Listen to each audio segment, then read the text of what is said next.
Welcome to the Last Mile Profits videocast, the last word on the last mile. Modern Expo provides an integral ecosystem of screen-operated lockers, screenless autonomous solutions, refrigerated lockers, and even personal parcel lockers, powered by in-house developed software. Hello, everyone. Today we're going to talk about a country very close to my heart, partly because of the wonderful beer they have, but also because of the fact that it's actually quite a developed parcel market. If you haven't guessed, the country is the Czech Republic.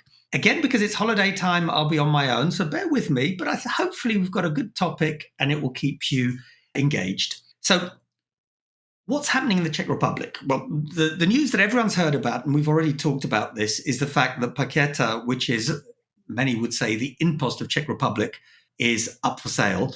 But I'm going to talk about something a bit different. Another thing close to my heart, DPD, where I spent over a decade of my business life, is installing a further 250 lockers in the Czech Republic. So why is this important? Is it significant? Will it make a difference?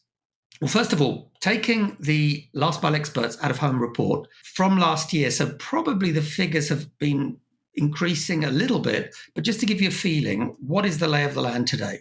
So Paketa that I mentioned earlier is the leader in terms of out of home, and they've got around about 6,500 PUDO points and over 3.7 thousand lockers.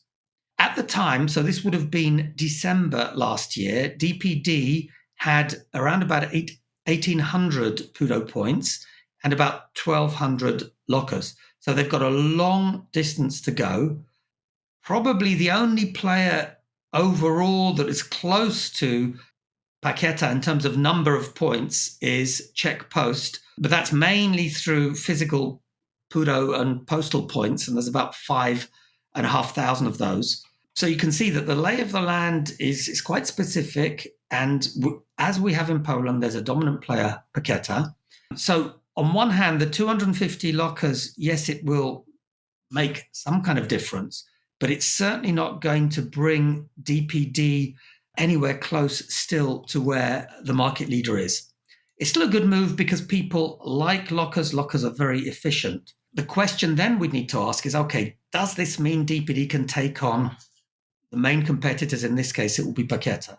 My feeling is with 250, no. Yes, it's a step in the right direction, but they'd have to do an awful lot more than just implement these 250 lockers. We've also got to remember that there's actually at least one other big player there, which is PPL, a brand acquired by DHL several years ago, or Deutsche Post DHL. They have around about 4,000 lockers and PUDOs, mainly PUDOs. And then to make things even more complicated, you've got a company called WeDo, which was acquired together with Mail.cz, a major e-commerce player, by Poland's Allegro. And to make it even more interesting, Alza, part of the Alza e-commerce company's last mile offering, which has only lockers, but has about 1,300 of them. So, there's a lot of players out there. There is a dominant player. And, if DPD really wants to take on the competition, I think, first of all, they need to not just install their own machines, but they probably need to think about a few alliances, because it's going to be very, very hard to challenge Paketa, let alone the others. The other thing is, if you look at the lockers that DPD tends to use, and I have to admit, I haven't checked the most recent ones they've got, but generally they're using relatively small Switbox lockers, which tend to have 18, 20, 24 cells. And on one hand, they're very easy to set up. They're battery operated, so they don't require power.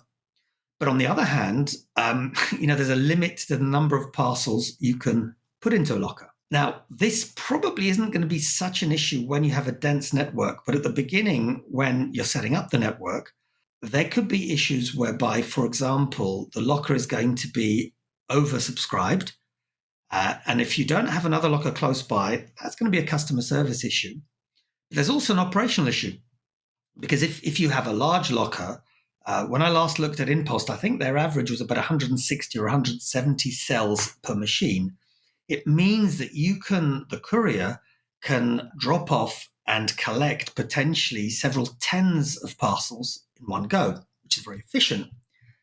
If, on the other hand, the whole locker only has 20 odd cells, and you have to assume that some of them are still going to have items waiting to be collected, well, the chances are it's going to be less than 10 parcels that you can actually collect at any one time. So the economics are much, much less attractive. So it's not so easy. If you look at it, first of all, the Czech Republic is a very competitive market. There are a lot of players there. There's one fairly dominant player. And although DPD is a very strong operator, it's not going to be so easy to find their way in out of home on their own. And the 250 lockers, while being a move in the right direction, is probably not going to be enough to make a difference. They can take on the competition, but I think it's going to involve partnership and a lot more than just investing in even a few hundred new lockers. I think it's a really cool topic. Czech Republic is a market that's not talked about so much. Well, I think that will change with the Paqueta sales process. But I'd love to have your questions and comments. So please feel free to make your comments below. Please feel free to query and challenge what I'm saying, because this is a market I think that we should talk about more. Thanks for watching this Last Mile Profits video. For more up-to-date last mile news and analysis, subscribe to our YouTube channel and follow us on LinkedIn.